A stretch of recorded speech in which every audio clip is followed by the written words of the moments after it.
코는 왜 재수술이 맞나요? 몇 번 지나면 부작용이 생기나요? 라는 것이 코성형을 고민하시는 분이나 또는 이미 코성형을 받으신 분들이 항상 마음속에 갖고 계신 궁금증 아니면 염려일 것 같아요. 자, 이렇게 얘기하면은 미용 수술이니까 너무.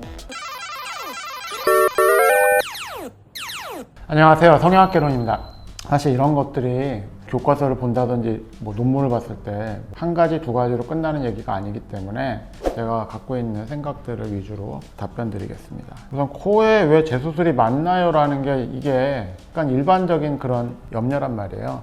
꼭 그렇지도 않다라는 거 들으시면서 한번 생각해 보셨으면 좋겠어요. 일단은요, 보형물이 들어가기 때문인 게 제일 크다고 생각합니다. 그것도 눈에 굉장히 잘 띄는 자리에 보형물이 들어가기 때문에 거슬리거나 아니면 걱정이 된다고 할 수 있겠죠. 하지만 그렇게 생각할 수 있는 요인은 보형물 문제, 이물질의 문제라는 것이고, 그런 환자분들이 오시기 전에 차트를 미리 보거나 사진을 미리 자료를 확인해 보고 더 걱정이 된다와 아닌 거의 차이는 보형물이 들어갔었는가, 실리콘 이런 것들이 사용됐었는가 아닌가에 거기서 이제 크게 차이가 나고요. 실리콘 문제가 생겼을 수도 있겠다, 또는 그런 문제는 없을 텐데 다른 조금 작은 문제인가 보다라고 제가 미리 짐작을 합니다. 실제로 환자분이 오면 이제 확인이 될 거고요. 두 번째는 성형외과가 우리나라에 처음으로 이제 태동되던 그 진짜 옛날 시절, 그 당시 수술이 어떻게 생각하면은 조금 더 재수술률이 적었던 거라고 저는 생각합니다. 그게 맞나? 옛날에는 더 수술 못한 거 아닌가? 라고 생각하실 텐데 맞아요. 수술을 못한다라기보다는 그 당시의 수준이나 기술의 발달 이런 정도로 따지면 지금 수술과는 솔직히 몇 배 이상 차이가 나는 수술이었습니다. 그때 수술은요, 코에 실리콘이 탁 들어가면은 굉장히 좋아하셨고, 수술하는 의사도 이거 실리콘을 잘 넣어서 수술 잘 맞췄다라고 만족을 할 수 있던 시절이었어요. 지금은 어때요? 연고를 어떻게 하고 또 연고를 사용하는 종류도 많아지고, 실리콘 디자인도 옛날보다 굉장히 복잡해졌고, 의사 스타일도 굉장히 많이 발전됐단 말이에요. 그래서 한마디로 하는 게 많으니까 고장날 부분도 좀 더 많아질 수밖에 없다라는 것도 사실 이유라고 생각합니다. 그 다음에는 이제 조금 작은 문제들인데 만족도가 쉽지가 않아요. 제가 항상 코 수술은 삼각대처럼 중요하다고 그랬죠. 삼각대의 한 다리가 너무 심하게 부족하거나 균형이 맞지 않으면 구조물은 안정성이 떨어진다는 얘기예요. 예뻐지는 게 제일 중요한 카테고리라고 생각하겠지만 저는 이거랑 똑같이 자연스러운, 그리고 안전성, 스테이블한 그런 구조, 모양, 형태를 만드는 게 세 가지가 다 중요하다고 생각합니다. 그러니까 너무 한쪽으로 쏠리면은 이게 시간이 가면서 아무래도 조금 문제가 생길 가능성이 높아진다.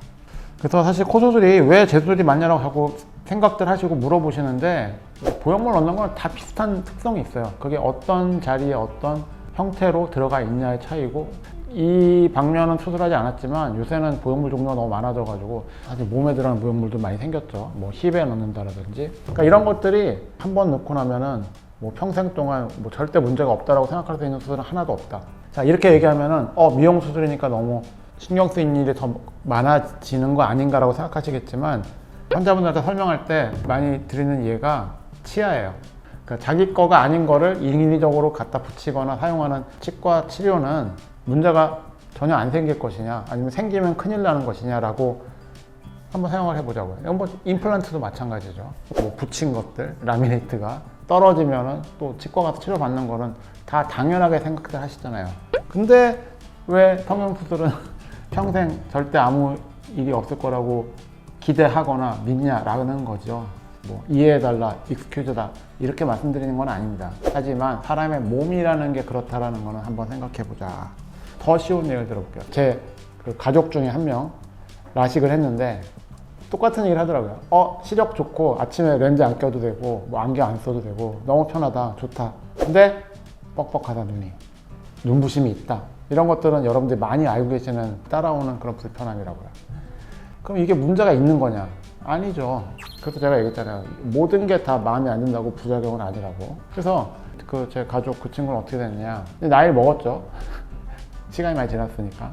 그러니까 지금은 또 다른 것들이 불편함을 느끼고 있어요. 그 외에 충농증도 그렇고 중이염도 사실은 튜브를 박는다는 데서 몸에 삽입하는 그런 시술들이 있단 말이에요.